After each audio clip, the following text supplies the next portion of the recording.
Welcome, you crazy adventurers, to another video from the Steve Adventure Academy, and today we're going to talk about a pretty controversial subject. I'm a little concerned about how you guys are all going to take this, because it's a very difficult thing to talk about in these trying times. It's super hard to say.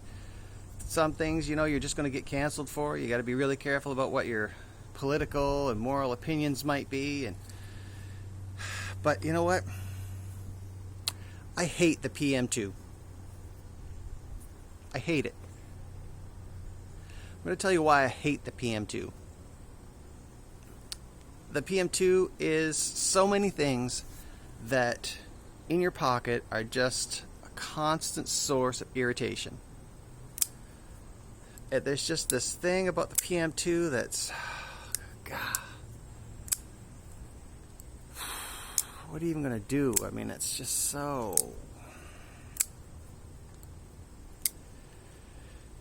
flickable. You can finger flick it. You can thumb flick it. The great big hole in the blade that's clearly a big old stress riser for this thing is just makes it so accessible. There's just no limit to how many times in a day you could flick this. Probably thousands. You're getting divorced. Like, really, your kids are moving out. You don't have to stop cooking with cheese. You don't have to stop cooking with cheese. You just buy a PM2 and you will just be flicking this thing until everybody is distracted. They're probably going to fail their exams. I figure that, they're not going to get into flight college. They're definitely not going to get their pilot's license because they're just going to be, all they're going to hear is click, click, click, click, click, the flicking. Hate the PM2.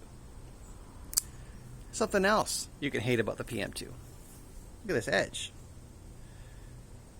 Now, in truth, the edge did stop about 2 or 3 millimeters from the end of the choil. So I fixed that. And the blade is S30V, which is a steel you can really hate because it holds an edge, wants to be sharp. It's not like some of these knives that are fighting every tooth and nail. OMG, I don't want to be sharp. I mean, when I'm sharp, I'll stay sharp for a long time, but I don't want to be sharp. No. S30V takes an edge, holds an edge. Golly, like, what are you even supposed to do with a knife that stays sharp this long? You can't sharpen it. I guess you could strop it so that it's really polished and really crazy and like shiny polish with your stropping, but PM2, it's so aggravating. You need to get a cheap, crappy blade, like maybe it's a buck with the 440C with their magical heat treat that needs to still be sharpened every time you use it. But not the PM2.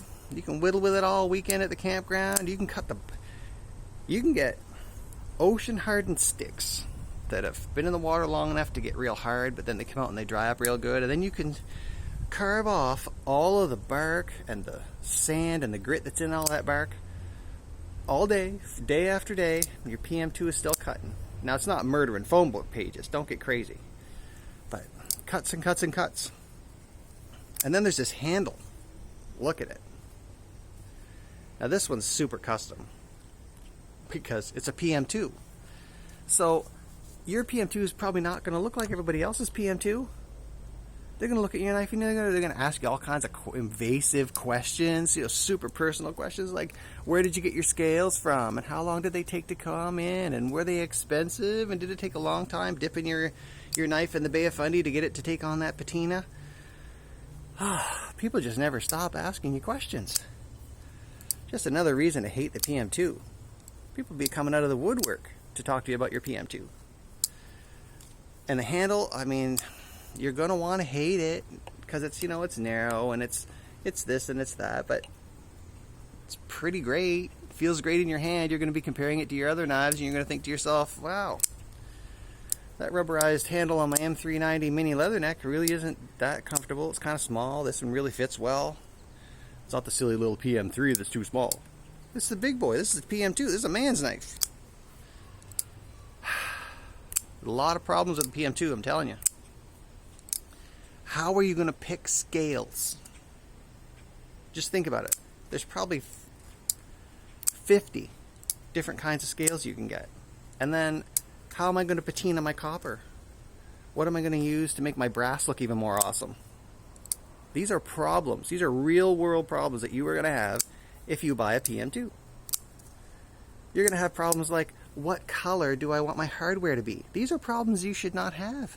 You should not be asking these questions. Look where we are. I mean, really, we are out in the wilderness, and we are struggling in our minds with all of the burning questions of life. Is he ever going to stop flicking that knife? What color are the screws on that? Where did he get them? Are they titanium? How did he do that? Where did they come from? How much did they cost?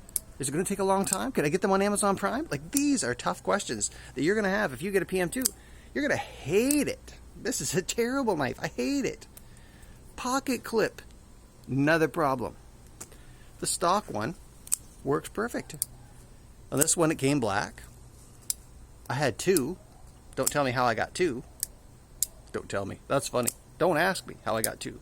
Because you're probably thinking, where do you get them scales? And is this hardware custom, or did you stay with the stock stuff? It's stock.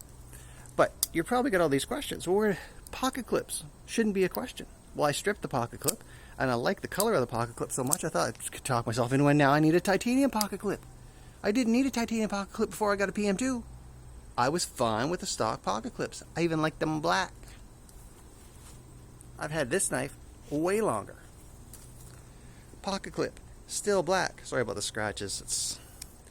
That's just life happening. But it's still black. But no, I had to strip one of the pocket clips, and then it was stripped, and I thought, wow, that's good looking steel. Maybe I should polish it. Problem I never had before I got a PM2. So, titanium pocket clip. You can find them on Etsy. You can pay a bajillion dollars. This one came off eBay for like pennies. Because, of course, now you get the questions like, do I get the one with the Spyderco logo? Do I get the one with the Spartan logo? Do I get the one with the helmet logo? Do I get the one with the Mandalorian logo? I didn't find one with the Mandalorian logo, but I was looking. But this is problems. You're staying up late. You're missing your sleep. You're having a bad day at work the next day because you got to find a pocket clip for your PM2. Terrible.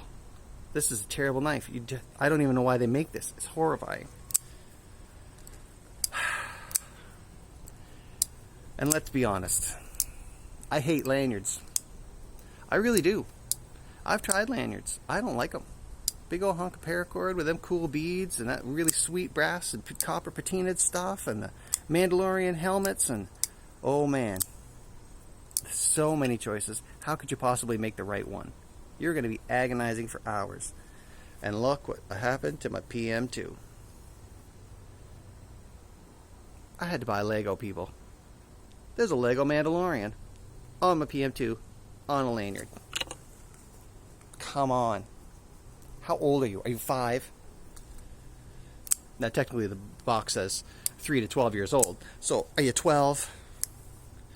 You need a Mandalorian lanyard on your custom scaled PM2 with your custom titanium pocket clip that you had agonized over to try and find the one with the Spyderco logo that wasn't $1 bajillion on eBay.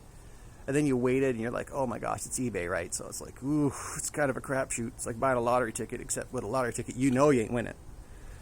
But with eBay, you might win. So it's like, oh. And then it comes in and you're like, son of a gun. Now I got to install it right away. I got to take a break. Like, I got to get off the phones. I got to get away from my job. I got to do whatever it takes to get this pocket clip on right now because it came from eBay. Woo-hoo! Stupid PM2.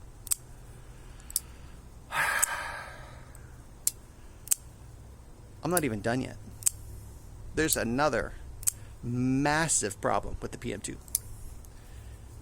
Backspacers. It doesn't come with one. So, what are you going to do about that?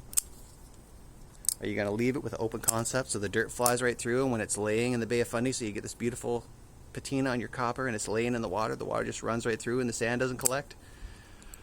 Or are you going to do the one performance upgrade that will actually alter your PM2 in a positive way for very little money and put in a G10 backspacer? Now, of course, your G10's backspacers are going to come in a variety of colors. I got a lime green one. It looks awesome. And you can paint them. It's crazy. So you got to find a G10 backspacer. Then you got to find one in the right pattern you like. And then, of course, it ain't 100% right, because it's square here up at the top. But that doesn't seem to fit the personality of your PM2. So you got to file it, and you got to gently massage it. Now, it was in your knife, so you got to take your knife apart again. So you can work on your G10 backspacer until it's got the right point, and the point falls in the right spot, and it has the right look, and it's right in the middle, symmetrical between the scales. And what's a G10 backspacer do for you that you didn't know was going to happen? Well, it straightens up the scales so that no matter how many times you take it apart, it's a laser straight. Because it wasn't 100% straight when you bought it, so you had to worry about tip alignment issues. You had to make sure that you tighten the screws evenly and get all that stuff right. But with a G10 backspacer, buddy, it's square every time. It plumbs itself right up. And then you realize, well, wait a minute, maybe I could have done a hole delete when I ordered my scales, because they come with a hole delete. And instead of leaving it look like a PM2 with that great big hole in it, which I probably still would have done. That way you know, that's a PM2. That's the look. The big old lanyard hole. I mean, you could drive a truck through there. There's a smart car parks in there half the days of the week. I got to tell that guy to get your smart car out of my PM2. It's so annoying. God, I hate this knife. So bad. But you can modify the G10 so you got a hidden lanyard hole. Then your lanyard comes out the sides. You didn't even know how great that G10 backspacer was going to be when you ordered it, and then waited for it and agonized over how awesome it may or may not be, and then you find out that it's a super duper performance upgrade, and you definitely need one if you are plagued with ownership of the PM2. So, in summation, everything is wrong with this PM2. The blade stays sharp for a long, long time. It's got a really nice slicey thing. You're not going to pry with it. It's a PM2. If you need to pry with it, buy one of them fancy pry bars from Chavez or something. Go to the hardware store. Spend $6 on a pry bar. Put it in your pocket. Bend some stuff. It's a PM2. But it stays sharp forever, so you're not going to get to sharpen it much. You're probably just going to be stropping it and stropping it and stropping it. You're never going to get your stones out. You're going to be agonizing for hours, days, possibly weeks, and then you're going to be waiting forever until your new scales come in. While that's coming in, you're still going to be on the interwebs, burning up the interwebs, trying to figure out how you're going to customize them, what you're going to use to make the patina. How well is that going to work out? It's just a constant stress ball. Then once it finally comes, you're going to get yourself a backspacer, because you probably ordered the backspacer while you were waiting for your knife to come in, because you know it's a performance upgrade. It literally makes your knife better. For real, it makes your knife better. And now you know. And no one's half the battle, G.I. Joe. And then you're probably going to do something silly, like buy $16 worth of Lego figurines, and then figure out how to put a Lego Mandalorian. What? Lego Mandalorian approved. And of course, he's still posable. Whew. Yeah. Now you got a lanyard on your knife. And the flicking, even in your sleep, all you're going to hear is that flicking. And you're going to wish that while you were sleeping, you could hold your PM2 in your hand and not fall asleep and roll over and stab yourself. Because that's probably going to get you divorced too. So really, is there anything that's not wrong with this knife? Nope. Well, on every day and in every way, here at the Adventure Academy, although it might be Lego Mandalorian approved, golly, we hate the PM2. I really wish my son Justin had never gifted me this knife, never showed me the scales, never helped me to get a G10 backspacer, and of course, the Lego lanyard, that's all on me, because that's what happens when you get yourself a PM2. It becomes a one-of-one, slicey-dicey, super fidget-friendly, crazy annoying, everyday carry. From all of us at the Adventure Academy to all of you, this is the sternest possible warning we can offer. Don't look at the PM2. Don't get a PM2. You don't want a PM2. Wow. That's a PM2. Hopefully, if you hate it as much as I do, you'll at least give us a thumbs up. maybe you'll click the thumbs up, and then click it off, and then click it on again. Even a thumbs down for PM2 hate. Feel free to leave us a comment. Stay sharp. Bye now. And now the Lego Mandalorian is coming right for you.